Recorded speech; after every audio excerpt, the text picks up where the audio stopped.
Okay, तो आगे बात करते हैं हम क्वेश्चन नंबर 1.17 की, जहाँ पर आपको बोला गया है a sample of drinking water was contaminated with chloroform. और जो आपका क्लोरोफॉर्म होता है ये कैंसर प्रोड्यूसिंग होता है। Level of contaminated was found to be 15 ppm, 15 ppm था बाय मास। तो यहाँ पर इस ppm को आप मास परसेंटेज में कन्वर्ट करना है आपने, मास परसेंटेज में, और साथ में आपको यहाँ पर डिटरमाइन करना है molality of chloroform in this water sample. तो सबसे पहले हम इस क्वेश्चन को सॉल्व करने से पहले देख लेते हैं कि यहाँ पर जो आपका 15 ppm है इसका मतलब क्या है। ppm का मतलब होता है पार्ट्स पर मिलियन, और यहाँ पर हम अगर 15 देख रहे हैं तो इसका मतलब हो गया कि ये सॉल्यूट का क्वांटिटी है, क्लोरोफॉर्म का क्वांटिटी है।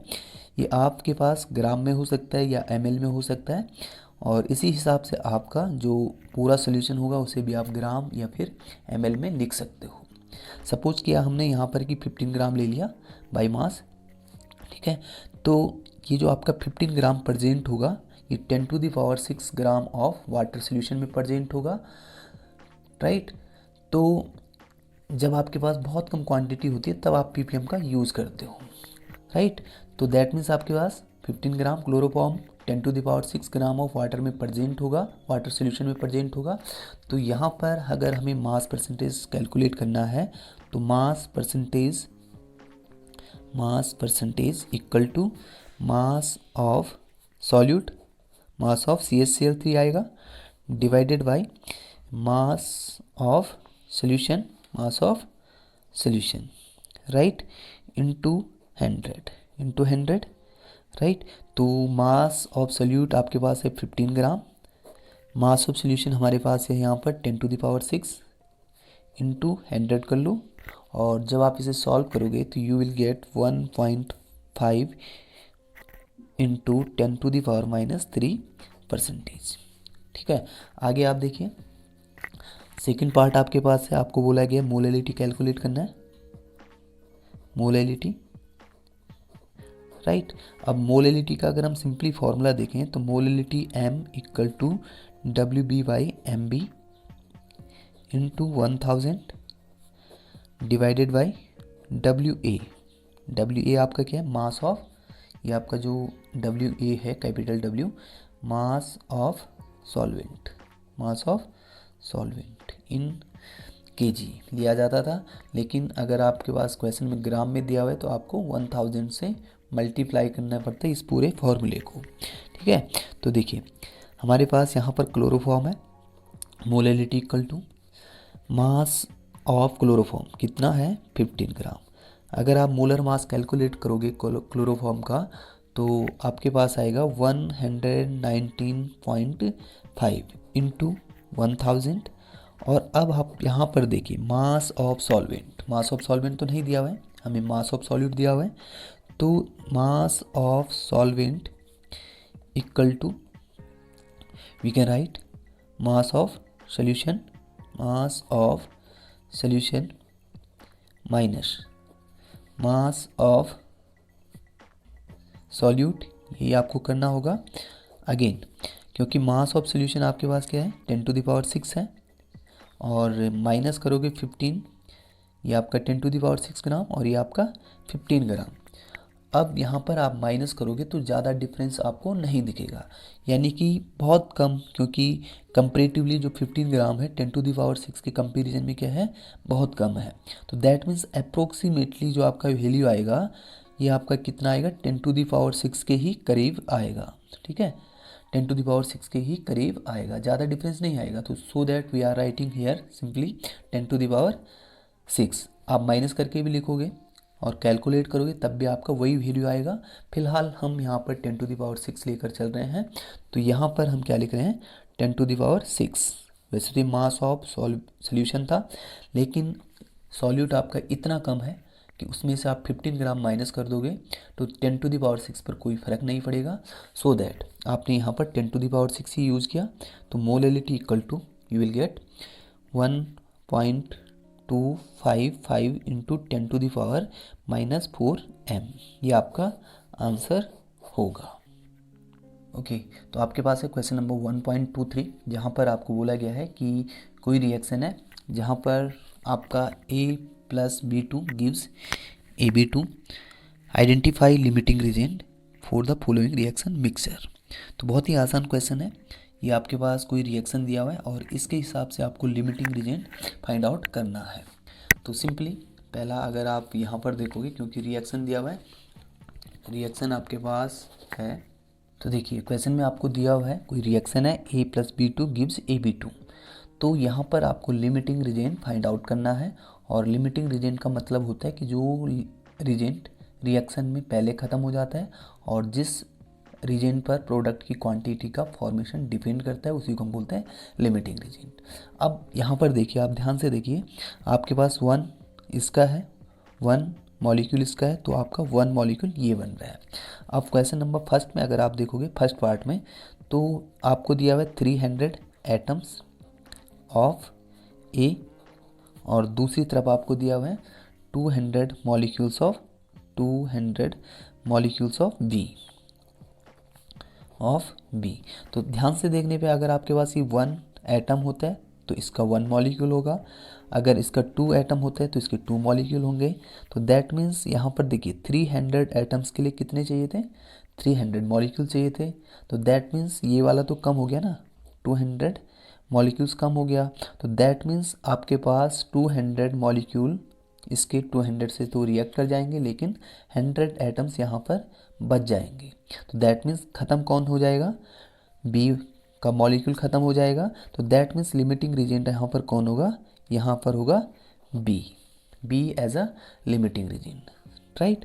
सेकंड आपको यहाँ पर दिया हुआ है, सेकंड पार्ट आपके पास यहाँ पर बोला गया है कि 2 moles of A and 3 mole of B. 2 mole किसके, ए के, और 3 मोल बी के। तो यहाँ पर भी आप आसानी से सॉल्व कर सकते हो, क्योंकि यहाँ पर 1:1 का रेशियो है। तो ये 2, तो ये भी 2 होगा, ठीक है। तो दैट मीन्स ये बच जाएगा आपके पास 1 मोल बी का बच जाएगा। तो दैट मीन्स आप कह सकते हो पूरी तरह से रिएक्ट कौन हो गया, ए। तो यहाँ पर ए आपका क्या होगा, लिमिटिंग रीजेंट होगा। थर्ड में देखिए आप, थर्ड में आपसे बोला गया कि 100 atom of A and 100 molecule of B. तो इट मीन्स कि आपके पास इक्वल हो गया। जब आपका इसका 1 एटम है तो इसका भी 1 मॉलिक्यूल होना चाहिए। अगर आपके पास दोनों के 100 हैं, 100 एटम इसके हैं ए के और 100 मॉलिक्यूल बी के हैं, मॉलिक्यूल अकॉर्डिंग टू क्वेश्चन, तो आपके पास यहाँ पर रिएक्शन में पूरी तरह से ए भी कंज्यूम होगा, और बी भी कंज्यूम होगा। तो कोई भी लिमिटिंग रीजेंट यहाँ पर नहीं होगा, नो लिमिटिंग रीजेंट, राइट। अब अगर हम बात करें पॉइंट 4 की, तो 4 में देखिए आप, ये तो था आपका थर्ड, फोर्थ वाला आप देखिए, फोर्थ वाला आपको बोला गया है यहाँ पर 2.5 mole of A, 2.5 mole of ए, ठीक है। ए के 2.5 मोल हैं और बी के आपके पास हैं, बी के हैं, सॉरी ये 5 मोल दिया हुआ है ए का। पॉइंट 4 में देखिए 5 मोल और ऑफ ए, और दूसरी तरफ आपको दिया हुआ है 2.5 मोल ऑफ बी। क्योंकि आपको पता है यहाँ पर जो रेशियो चल रहा है मोल का 1:1 का है, तो दैट मीन्स अगर ये 2.5 है तो ये भी 2.5, अगर ये 5 है तो ये भी 5 होना चाहिए था, लेकिन ये आपका कम है तो इसका 2.5 इसके 2.5 से रिएक्ट कर जाएगा, तो इसकी कुछ अमाउंट बढ़ जाएगी, यानी कि 2.5 मोल बच जाएंगे। तो ये तो आपका एक्सेज में होगा और ये आपका लिमिटिंग में होगा। तो यहाँ पर आपका आंसर क्या आएगा, बी। सिमिलर वे अगर आप 0.5 की बात करोगे यहाँ पर, तो यहाँ पर जस्ट रिवर्स दिया हुआ है 2.5 मोल ऑफ ए और 5 मोल ऑफ बी। तो यहाँ पर आपके पास ए एज अ लिमिटिंग रीजेंट होगा, राइट। तो ये आपका था लिमिटिंग रीजेंट। ओके, तो नेक्स्ट क्वेश्चन हम करते हैं 1.24, जहाँ पर आपको दिया हुआ है reaction between the nitrogen and hydrogen, formation of ammonia.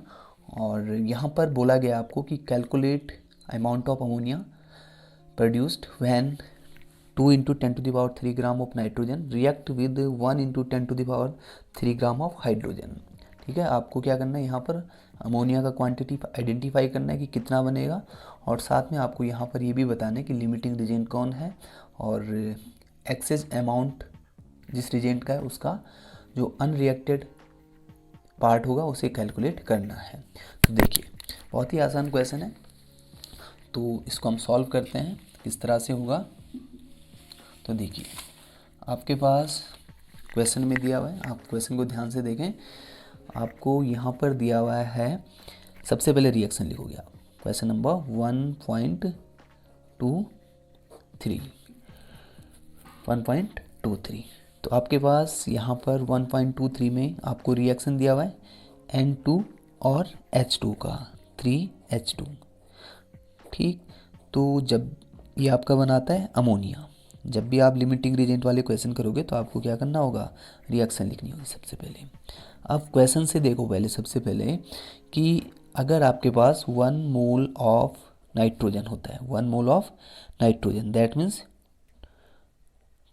28 gram, react with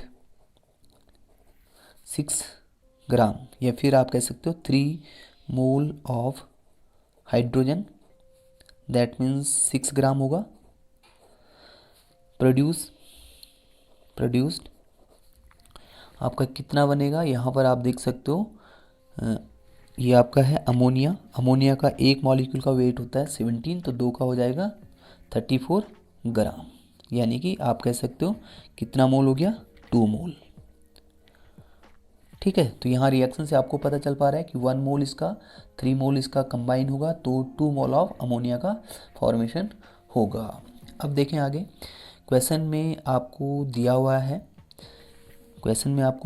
कि आपके पास नाइट्रोजन का जो अमाउंट है, या फिर आप यहाँ से ये भी देख सकते हो। ठीक है, तो देखिए आप आगे, आपको यहाँ पर जो क्वेश्चन में दिया हुआ है नाइट्रोजन का जो अमाउंट है दैट इज 2 × 10⁻³ ग्राम, 10⁻³ ग्राम, और हाइड्रोजन का जो अमाउंट दिया हुआ है वो आपको यहाँ पर 1 × 10⁻³ ग्राम, राइट। अब यहाँ पर अगर हम देखें सिंपली, अगर हम इसे, तो देखिए क्योंकि क्वेश्चन में अगर हम यहाँ पर देखें इसका बैलेंस रिएक्शन, तो 28 gram of nitrogen react with 6 gram of hydrogen, right. तो इसका मतलब क्या होगा, 1 gram of nitrogen react with 6/28 gram of hydrogen. Unitary method आप अप्लाई कर सकते हो यहाँ पर, 6/28 ग्राम ऑफ हाइड्रोजन। आगे आप देखिए, जब आपके पास कितना हो, 2 × 10⁻³ gram of nitrogen react with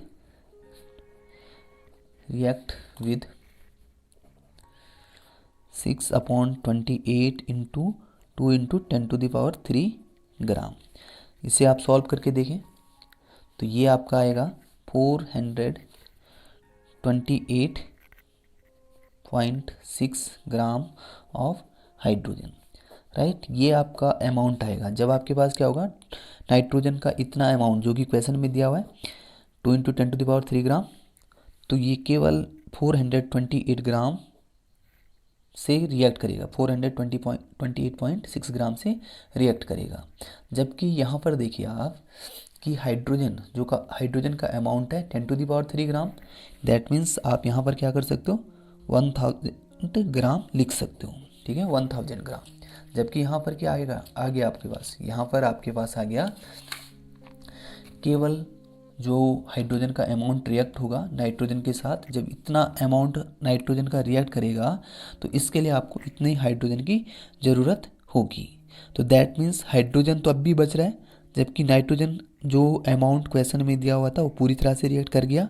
तो दैट मीन्स नाइट्रोजन यहाँ पर कम पड़ गया, हाइड्रोजन तो बच गया ना, ठीक है, क्योंकि ये 1000 था, तो 1000 में से केवल इतना रिएक्ट करेगा जो नाइट्रोजन के साथ इतनी अमाउंट के साथ रिएक्ट किया होगा, ठीक है। तो देखिए अब यहाँ पर आप कह सकते हो कि जो नाइट्रोजन है, nitrogen is limiting reagent, nitrogen आपका क्या हो गया, लिमिटिंग रिएजेंट हो गया, राइट। नाइट्रोजन आपका limiting reagent, unreacted hydrogen, unreacted amount of hydrogen, ये आप कैलकुलेट कर सकते हो of hydrogen. You can right 1000 minus इतना रिएक्ट हुआ 428.6 ग्राम, कैलकुलेट कर दो तो आपको मिलेगा 571.4 ग्राम, राइट। अब आपको यहाँ पर कैलकुलेट करना है अमाउंट ऑफ अमोनिया, कितना अमाउंट बनेगा, क्योंकि अमोनिया का अमाउंट अब किस बात पर डिपेंड करेगा, लिमिटिंग रीजन पर डिपेंड करेगा, अमाउंट ऑफ अमोनिया, ठीक है। क्योंकि आपके पास यहाँ पर नाइट्रोजन लिमिटिंग रीजेंट है, तो देखिए जब आपके पास यहाँ पर अकॉर्डिंग टू क्वेश्चन और अकॉर्डिंग टू बैलेंस रिएक्शन आपके पास जब 28 ग्राम ऑफ नाइट्रोजन आपके पास होता है तो you will gate 34 gram of ammonia, ये आपने बैलेंस रिएक्शन से देखा था, ठीक है। तो that means 1 gram of nitrogen gives 34 by 28 gram of ammonia, so that nitrogen का पूरा अमाउंट यानी कि 2 × 10⁻³ ग्राम था जो कि पूरी तरह से रिएक्ट हुआ of nitrogen gives 34/28 into 2 × 10⁻³ gram of ammonia, ठीक है।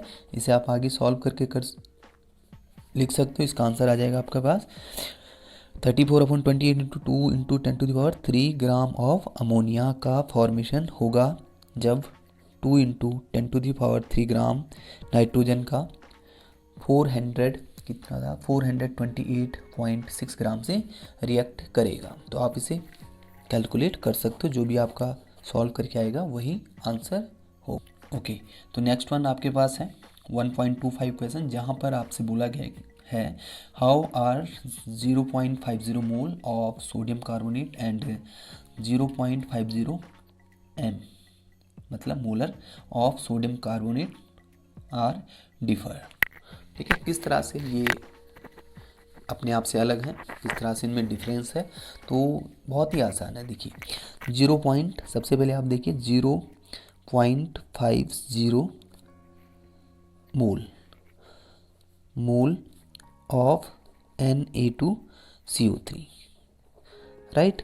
तो इसका मतलब सिंपली क्या होगा कि आपके पास अगर हम इसे ग्राम में एक्सप्रेस करें तो इसके लिए आपको देखना होगा सबसे पहले सोडियम कार्बोनेट का मास। तो सोडियम कार्बोनेट का मास कैलकुलेट कर लो, ये आपके पास 23 × 2, ठीक है। एक सोडियम का 23 × 2 किया प्लस 12 किया हमने प्लस 12, राइट। प्लस आपके पास ऑक्सीजन का एक का मास होता है 16 × 3 इक्वल टू जो भी आपका आ रहा होगा मॉलिक्यूलर मास हो जाएगा Na2CO3 का, और ये आपका आएगा 106 ग्राम पर मोल, ठीक है। तो ये आपके पास सोडियम कार्बोनेट का 1 मोल का ग्राम एटॉमिक मास हुआ, ठीक है, ग्राम एटॉमिक मास। तो दैट मीन्स आपके पास 0.50 यानी कि हाफ मोल हो गया, ठीक है। ये आपका क्या हो गया, half mole of sodium carbonate. That means यहाँ पर आप लिख सकते हो 53 ग्राम ऑफ Na2CO3 हुआ, ठीक है। अब दूसरी तरफ simply 0.50 mole of sodium carbonate का मतलब हुआ कि 53 ग्राम आपका सोडियम कार्बोनेट है, ठीक है।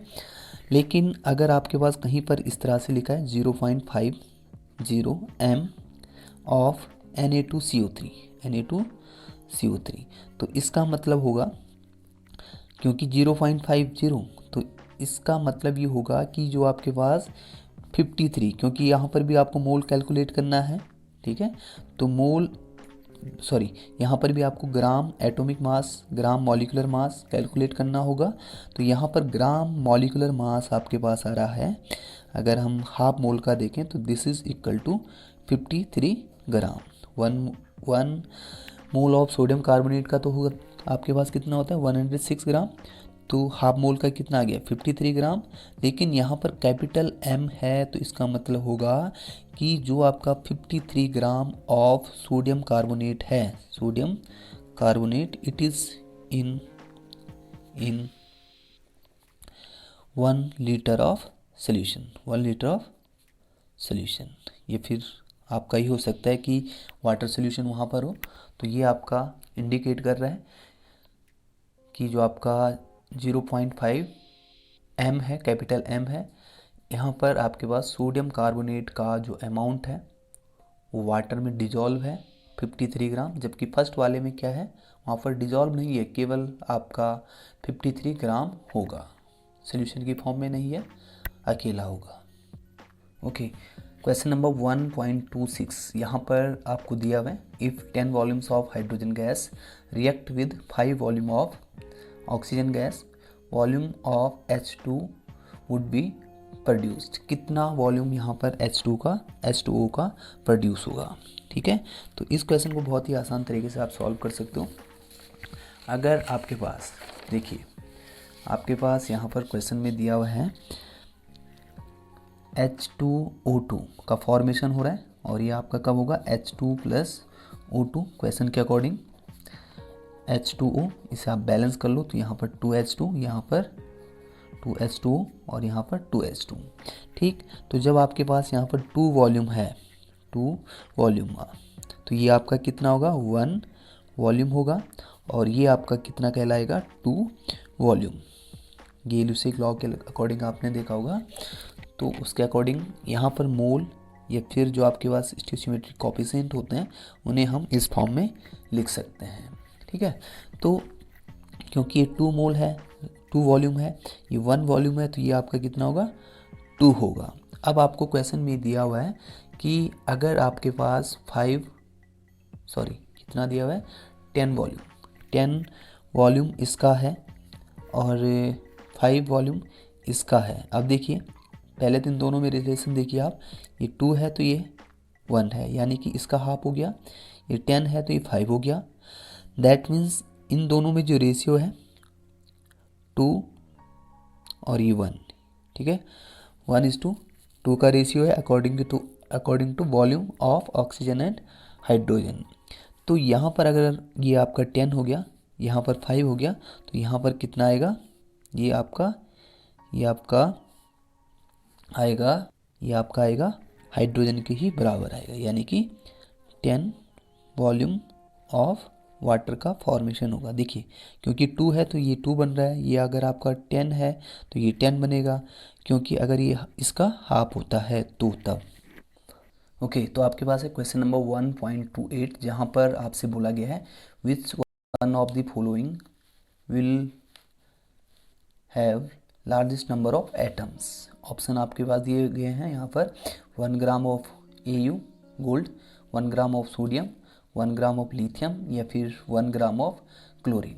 इन सब में जो ऑप्शन है यहाँ पर आपको आइडेंटिफाई करना है कि किस में नंबर ऑफ एटम्स सबसे ज़्यादा होंगे। तो देखिए, तो यहाँ पर अगर आपको नंबर ऑफ एटम्स कैलकुलेट करने हैं तो इसके लिए आपको एक और इन्फॉर्मेशन पता होनी चाहिए, एटॉमिक मास। जैसे अगर हम बात करें गोल्ड की बात कर लेते हैं, तो गोल्ड का जो मास होता है दैट इज़ 197 ग्राम, 197 ग्राम। तो यू कैन से 197 ग्राम 1 मोल के बराबर होगा। तो 197 ग्राम ऑफ गोल्ड कंटेन्स, क्योंकि 1 मोल हो गया, ये आपका कितना हो गया 1 मोल ऑफ गोल्ड कितने मॉलिक्यूल्स कितने एटम्स कंटेन करेगा, इट कंटेन 6.022 इंटू 10⁻23 एटम्स। इतने एटम्स इसके पास होंगे, लेकिन क्वेश्चन के अकॉर्डिंग आपको कैलकुलेट करना है 1 ग्राम ऑफ गोल्ड। तो 1 ग्राम ऑफ गोल्ड का मतलब यहाँ पर आप लिख सकते हो 6.022 इंटू 10⁻23 अपॉन आपके पास 197 एटम्स। ठीक, अभी हम इसको यहीं रहने देते हैं, फिर दूसरा देखते हैं। सेकंड आपके पास है यहाँ पर सोडियम, क्योंकि सोडियम का मोलर मास 23 ग्राम होता है, तो 23 gram of sodium contains Avogadro number के बराबर आ जाएगा फिर ये, ठीक है। तो 6.022 into 10 to the power 23 atoms, ठीक है।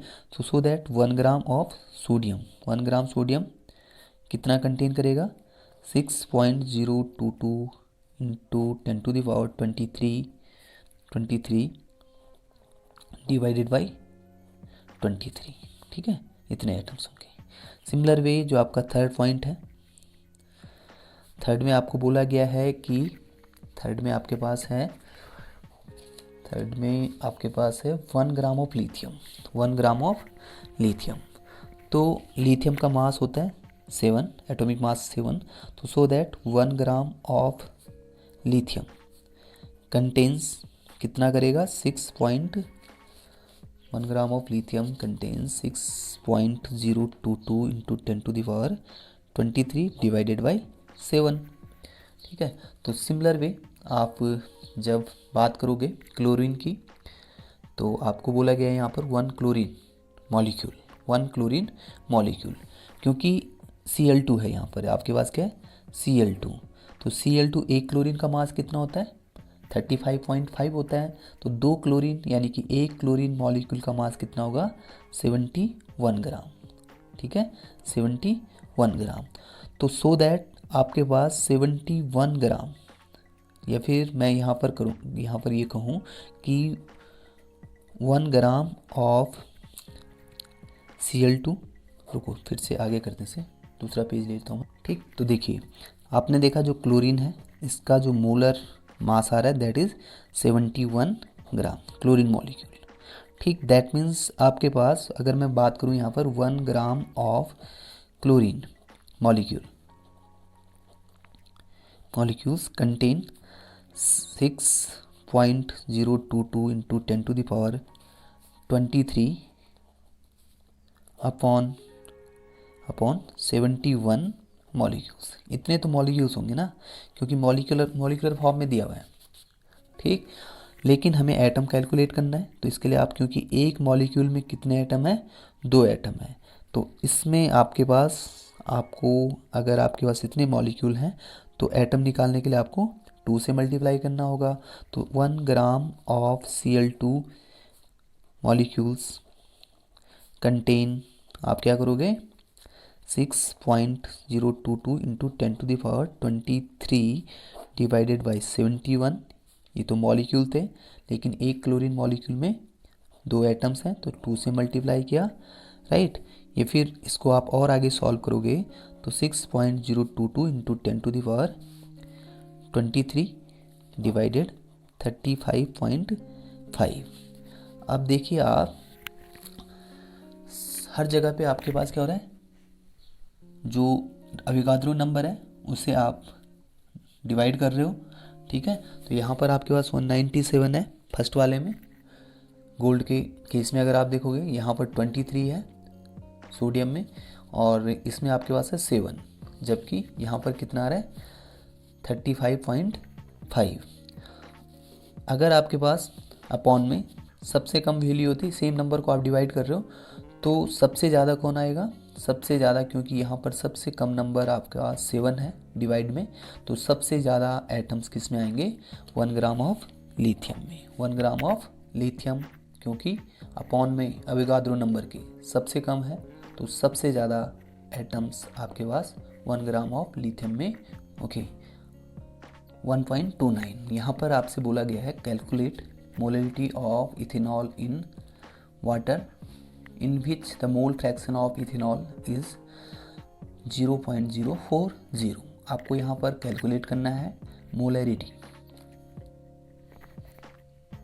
ठीक है। तो देखिए आप यहाँ पर जो गिवन है सबसे पहले हम उसे लिख लेते हैं, mole fraction of ethanol equal to 0.040। Mole fraction का कोई भी यूनिट नहीं होता है, क्योंकि आपका ये रेशियो होता है, तो नो यूनिट, कोई भी यूनिट इसका नहीं होता है। अब देखिए क्योंकि मोल फ्रैक्शन दिया हुआ है, आपको यहाँ पर क्या कैलकुलेट करना है, molarity of solution, molarity of solution. तो इसके लिए आपको क्या पता होना चाहिए, सबसे पहले number of moles of solute, यानी कि इथेनॉल के कितने मोल्स वहाँ सोल्यूशन में प्रेजेंट है, इसे आप कैलकुलेट करोगे and there after you can find easily molarity of solution. तो देखिए इसके लिए आपको क्या करना होगा, क्योंकि ये जो हम सोल्यूशन यहाँ पर एज्यूम कर रहे हैं ये वाटर में एज्यूम करेंगे, तो सो दैट आपके पास हमारे पास क्योंकि अगर आप यहाँ पर देखोगे मोल फ्रैक्शन ऑफ इथेनॉल, तो फॉर्मूला आपके पास क्या होगा, number of moles of ethanol divided by number of moles of water plus number of moles of ethanol, right. ठीक, मोल फ्रैक्शन आपका इथेनॉल को पता है 0.040, नंबर ऑफ मोल्स आपका यहाँ पर इथेनॉल का आपको ये पता नहीं, ये कैलकुलेट करना है। Number of moles of water हम यहाँ पर निकाल सकते हैं और ये आपको फिर अगेन वही है। तो सबसे पहले आप यहाँ पर क्या करोगे, number of moles of water निकालोगे, ठीक है। तो number of moles of water को हम कैसे निकालते हैं, यहाँ पर हमें करना होगा 1 लीटर के लिए। तो अगर आपके पास 1 लीटर है तो दैट मीन्स 1000 डिवाइडेड बाई 18, ठीक है।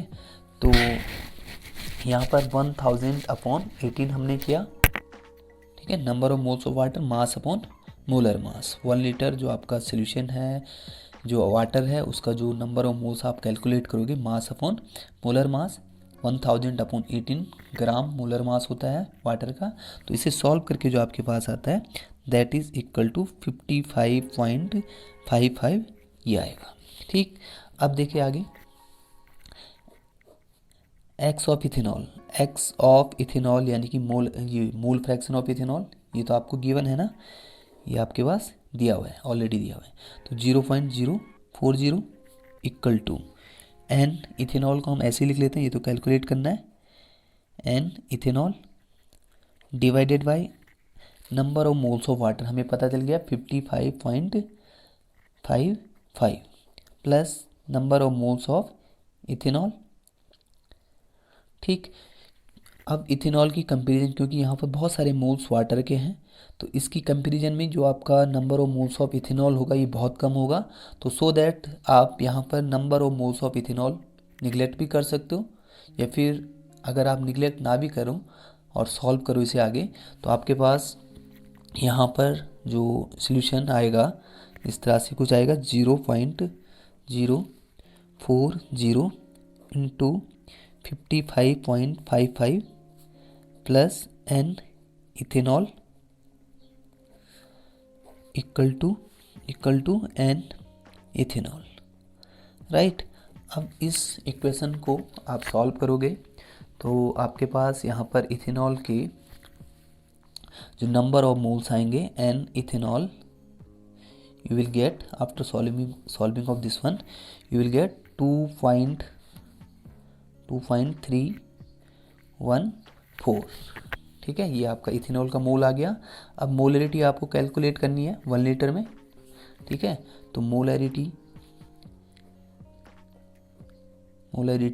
ऑफ दिस सोल्यूशन आप क्या करोगे, number of moles divided by volume, तो नंबर ऑफ मोल्स कितने हैं 2.314 डिवाइडेड बाय वॉल्यूम, हम यहाँ पर 1 लीटर ले रहे थे, तो ये आपका क्या आएगा 2.314 मोल पर लीटर, ये आपका आंसर हो गया। नेक्स्ट क्वेश्चन आपके पास है, what will be the mass of 1 carbon atom, carbon 12 का जो एक एटम होगा उसका मास कितना होगा, ये हमें कैलकुलेट करना है। तो इसके लिए आपको क्या करना है, देखिए ये आपके पास है 1.30, राइट। आपको कैलकुलेट क्या करना है, mass of 1 atom of carbon 12, ठीक। अब देखिए आपके पास, क्योंकि अगर हम 1 मोल की बात करें, 1 मोल ऑफ कार्बन 12, ठीक, equal to we can write 6.022 into 10⁻23 atoms होंगे कार्बन के।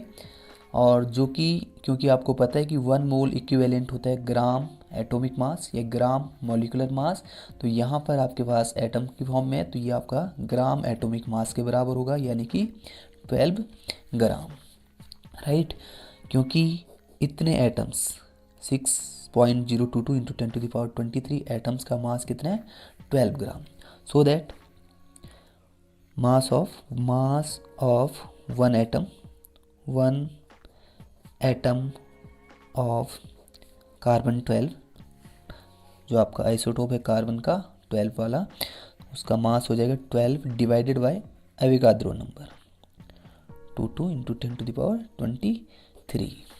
इसे आप सॉल्व करके देखें तो सॉल्व करके आपके पास आएगा 1.99 इंटू 10⁻⁻23 ग्राम। यानी कि किसी भी एटम का अगर आपको एक्चुअल मास निकालना है तो उसके ग्राम एटॉमिक मास को एवोगाड्रो नंबर से डिवाइड कर दो। क्वेश्चन नंबर 1.3432 आपके पास है, calculate the number of atoms in each of the following. आपको यहाँ पर दिया हुआ है 52 gram of helium, 52 moles of argon and 52 u of helium. आपको यहाँ पर नंबर ऑफ एटम्स कैलकुलेट करने, यहाँ पर ग्राम दिया हुआ है, यहाँ पर मोल्स दिया हुआ है, यहाँ पर यूनिफाइड मास दिया हुआ है। तो किस तरह से हम यहाँ पर नंबर ऑफ एटम्स कैलकुलेट करेंगे तो देखते हैं। तो देखिए ये आपके पास पहला ऑप्शन, तो पहला जो पार्ट आपके पास है 52 मोल्स ऑफ आर्गन है, तो यहीं से शुरुआत करते हैं। एनसीईआरटी के अकॉर्डिंग आपके पास सीक्वेंस में ले रहा हूँ। तो देखिए क्वेश्चन नंबर आपके पास है 1.32। देखिए यहाँ पर सबसे पहले क्वेश्चन का जो पहला पार्ट है ये 52 मोल्स वाला है। तो देखिए 1 मोल ऑफ आर्गन कितने पार्टिकल कंटेन करेगा 6.022 इंटू 10⁻23, राइट। तो सो दैट आप कह सकते हो यहाँ पर 52 मोल ऑफ आर्गन, 52 मोल, तो दैट मीन्स 52 से मल्टीप्लाई करोगे तो आपके पास यहाँ पर 52 इंटू एवोगाड्रो नंबर 10⁻23 हो गया। और इसे सॉल्व करके जो आप लिखोगे आगे यू विल गेट 3.131 10⁻आपके पास आ रहा होगा 25 ऑफ एटम्स ऑफ आर्गन, ठीक है। पहला तो ये हो गया। सेकंड देखिए आप देखिए आगे, सेकंड की हम बात करेंगे यहाँ पर।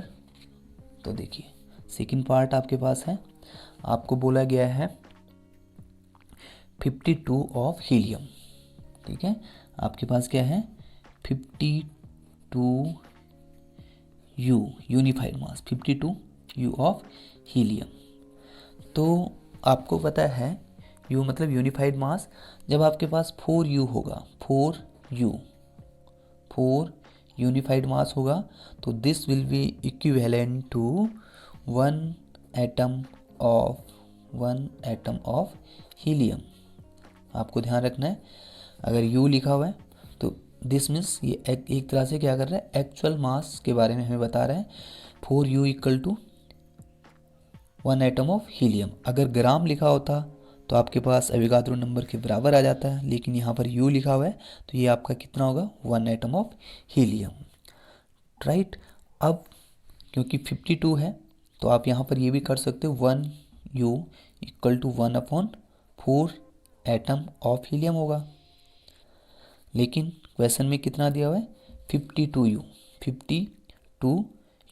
तो 52U यूनिटरी मेथड का हमने यूज़ किया इनटू क्या करोगे 52 तो यू विल गेट डिवाइड करके आपके पास आएगा 13 एटम्स ऑफ हीलियम, ठीक है। ये आपका होगा। लास्ट वन हमारे पास है थर्ड। यहाँ पर आपको बोला गया है, यहाँ पर आपके पास था 52 gram of helium, 52 gram of helium. अब हीलियम का मास आपको पता है एटॉमिक मास ये आपका होता है 4, राइट। तो 4 ग्राम हीलियम की अगर हम बात करें तो 4 ग्राम हीलियम में क्या होगा 6.022 इंटू 10⁻23 एटम्स होंगे। So that 1 gram of helium, 1 gram helium में कितना होगा ऑफ हीलियम 6.022 इंटू 10⁻23 अपॉन 4 कर दोगे, अपॉन 4। लेकिन क्वेश्चन में आपको कितना कैलकुलेट करना है 52 ग्राम के लिए। तो जब आपके पास 52 ग्राम हीलियम होगा तो 52 gram of helium you can write Avogadro number, ये आपके पास इंटू 10⁻23 था डिवाइडेड 4, क्योंकि 52 है तो आप क्या करोगे 52 से इसे मल्टीप्लाई करोगे, राइट। और ओवरऑल कैलकुलेशन अगर आप देखोगे तो you will gate 7.82 into 10⁻23 atoms, ये आपका आंसर होगा। ओके तो आगे आपके पास है क्वेश्चन नंबर 1.34, जहाँ पर आपको